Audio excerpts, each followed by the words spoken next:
وزیر دفاع خواجہ آصف نے کہا ہے کہ ملک میں الیکشن منسوخ قرار دیے جانے کی باتیں ہو رہی ہیں۔ ایک انٹرویو میں کہا کہ سرگوشیاں یہ ہو رہی ہیں کہ اکتوبر میں عدالت میں الیکشن سے متعلق درخواست آ جائے تو نمٹ لیں گے، ایسی کسی صورتحال کا بھرپور دفاع کریں گے۔ جی نیوز کے پروگرام آج شاہ زیب خانزادہ کے ساتھ میں بولے کہ فچ رپورٹ میں حکومت کے خاتمے سے متعلق بات میں وزن ہے۔ پی ٹی آئی پر پابندی کا وقت سے پہلے اعلان کیا، اتحادیوں سے مشاورت نہیں کی گئی۔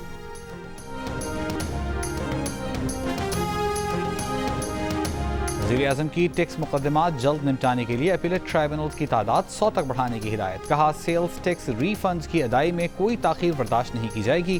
4 ماہ میں ٹیکس ری فنڈ میں 800 ارب کا فراڈ پکڑا گیا۔ ٹیکس ری فنڈ کا نظام مزید بہتر بنائیں گے۔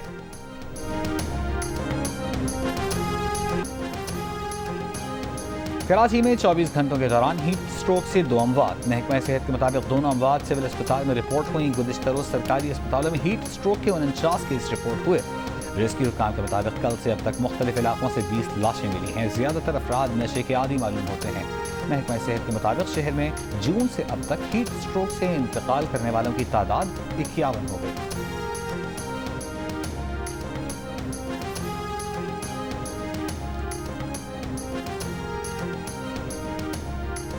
پنجاب اور خیبر پختونخوا میں بارش کے باعث موسم میں بہتری۔ سندھ اور بلوچستان کے مختلف علاقوں میں گرمی برقرار۔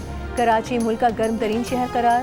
37 ڈگری کی گرمی 54 ڈگری کی محسوس کی گئی۔ محکمہ موسمیات کے مطابق گزشتہ رات کراچی میں رواں سال جولائی کی 30ویں گرم ترین رات تھی۔ لاڑکانہ اور سبی میں درجہ حرارت 53، جیکب آباد 52، دادو 51، نواب شاہ 49، سکھر تربت 48، بہاول نگر 47، حیدرآباد 45، ڈیرہ اسماعیل خان نوکنڈی 46، ٹھٹہ 43، اٹک اور سرگودھا میں درجہ حرارت 42 ڈگری رہا۔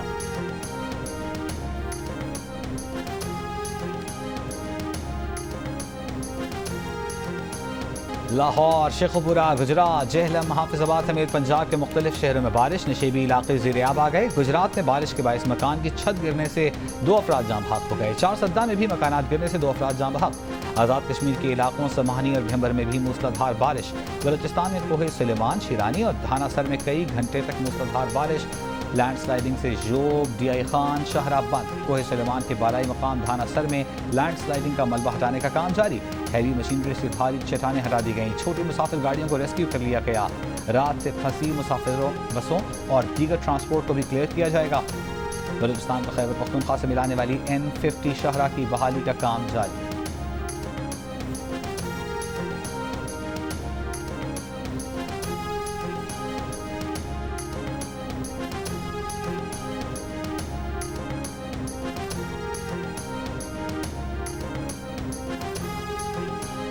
فیصلے کرنے میں 100% خود مختار ہوں، کسی نے آج تک کام میں مداخلت نہیں کی۔ وزیر اعلیٰ بلوچستان سرفراز پختي کی پروگرام ٹاک شاک میں گفتگو۔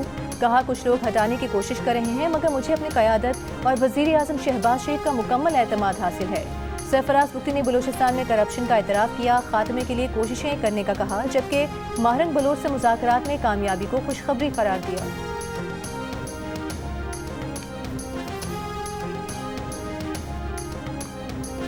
اسلامیہ یونیورسٹی بہاولپور میں Cholistan institute of desert studies کی عمارت کا ایک حصہ گر گیا۔ ملبے تلے دبکر طالب علموں اور اسٹاف ممبران سمیت 7 افراد زخمی۔ زخمیوں میں director Cholistan institute of desert studies بھی شامل۔ ابتدائی اطلاعات کے مطابق عمارت میں گیس لیکیج کے باعث دھماکہ ہوا جس سے عمارت کا آدھا حصہ گر گیا۔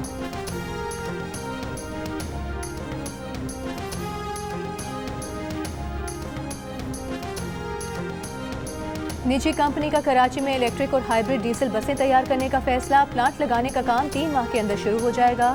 سینئر وزیر شرجیل انعام میمن کا کمپنی کے نمائندوں سے ملاقات کے بعد اعلان۔ کہا پلانٹ کا کام اگلے سال مکمل ہو جائے گا۔ پلانٹ میں الیکٹرک اور ہائیبرڈ ڈیزل بسیں تیار کی جائیں گی۔ پلانٹ لگنے سے روزگار کے نئے مواقع پیدا ہوں گے، زر مبادلہ بچے گا۔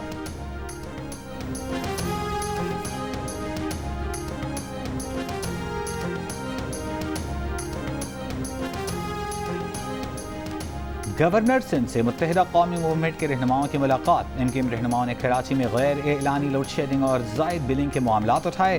گورنر سندھ نے کہا کہ وہ الیکٹرک حکام سے بات کریں گے۔ گورنر سندھ کامران ٹیسوری نے یہ بھی بتایا کہ کراچی کی ترقی کے لیے وفاق ہر ممکن تعاون فراہم کر رہا ہے۔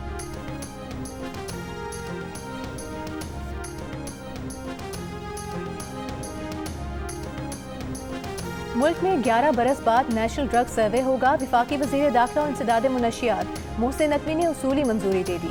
नेशनल ड्रग सर्वे के तहत मुल्क भर में मुनशियात इस्तेमाल करने वाले अफराद का डेटा इकट्ठा किया जाएगा। वज़ीर दाखिला मोहसिन नकवी ने कहा कि मुस्तनद और जामे सर्वे से ही इंसदाद मुनशियात के ज़िम्मे में भरपूर और मुफस्सल फैसला साजी मुमकिन हो सकेगी। इंसदाद मुनशियात पर कोई समझौता नहीं होगा क्योंकि ये कौम के मुस्तकबिल का मसला है। वज़ीर दाखिला की 15 दिन में सर्वे के मामलात को हतमी शक्ल देने की हिदायत।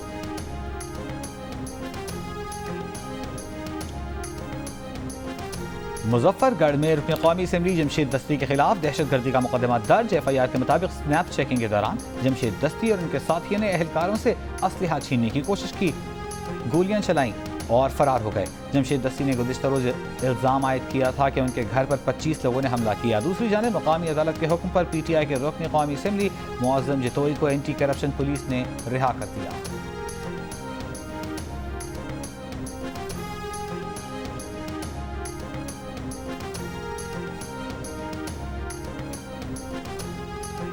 एबटाबाद के थाना नवा के इलाके में खातून ने अपने 3 बच्चों को ज़िबह कर दिया। 9 साला बेटा जाँ बहक, 7 साल और 4 साल की 2 बेटियों की अस्पताल में हालत तशवीशनाक। मुलजिमा गिरफ्तार। पुलिस के मुताबिक खातून ज़हनी मरीज़ा है। वाक़े के वक्त खातून का शौहर घर में नहीं था।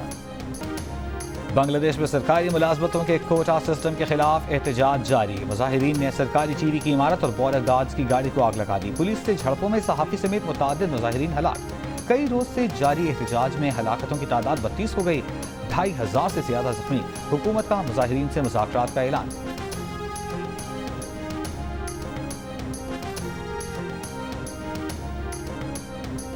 इसराइली टैंकों की रफ़ा में दोबारा पेशकदमी शुरू। वस्ती शिमाली गजा में इसराइली तैयारों की बमबारी। कल से अब तक मज़ीद 50 से ज़ायद फ़लस्तीनी शहीद। पनाह गुज़ीन स्कूलों खैमों पर हमलों से गुज़श्ता 10 रोज़ में 500 फ़लस्तीनी शहीद हो गए। अक़वाम मुत्तहिदा में फ़लस्तीनी सफ़ीर ने गजा में जारी कत्लेआम को तारीख़ की बदतरीन नस्लकुशी करार दे दिया।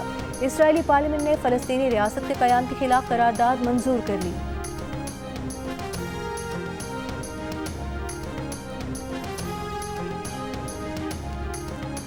इसराइली फौज ने गजा में ज़हनी माजूर नौजवान की जिंदगी छीन ली। शजाइया में मकान पर छापा मारा। ऑटिज्म के शिकार 25 साल के नौजवान पर कुत्ते छोड़ दिए। माँ रहम की अपील करती रही लेकिन इसराइली फौजियों ने कुछ न सुना। डॉक्टर को घर में लाने का आसरा देकर घर वालों को इलाके से निकाल दिया। कई रोज बाद भाई घर वापस पहुंचा तो उसे खाली घर में मोहम्मद बहर की लाश मिली। घर वालों का मोहम्मद बहर के कत्ल की तहकीकात कराने का मुतालबा।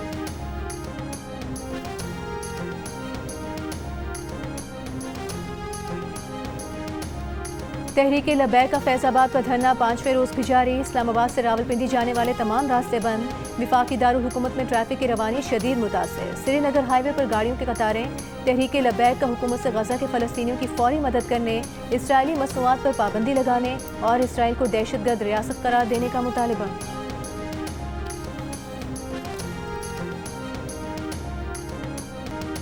पेरिस ओलंपिक्स में शिरकत के लिए पाकिस्तान की शूटिंग टीम आज रात पेरिस रवाना होगी। शूटर गुलाम मुस्तफ़ा बशीर कराची, कशमाला तलत और गुलफाम जोसेफ इस्लामाबाद से रवाना होंगे। दस्ते में शरीक 2 तैराक अहमद दुरानी और जहारा नबी 22 जुलाई, जबकि जेवलिन थ्रोअर अरशद नदीम और स्प्रिंटर फाइका रियाज 24 जुलाई को जाएंगे। पेरिस ओलंपिक्स की इफ्तिताही तकरीब 26 जुलाई को होगी। वुमेन्स एशिया कप क्रिकेट कल से श्रीलंका में शुरू होगा। ट्रॉफी की रोनुमाई हो गई। पहले रोज पाकिस्तान के रिवायती हरीफ भारत से मुकाबला होगा। नेपाल का मुकाबला अरब इमारात से होगा। फोटो सेशन के दौरान मलेशिया, नेपाल, थाईलैंड, UAE और श्रीलंका की खिलाड़ियों का रक्स। पाकिस्तान के नंबर 1 एमेचर गोल्फर 18 साल साद हबीब की अमेरिका में होने वाली अंडर 18 गोल्फ टूर्नामेंट में चौथी पोजीशन। कैलिफोर्निया में होने वाले टूर्नामेंट में 156 गोल्फर्स ने शिरकत की। साद हबीब 24 जुलाई से US एमेचर गोल्फ चैंपियनशिप में हिस्सा लेंगे।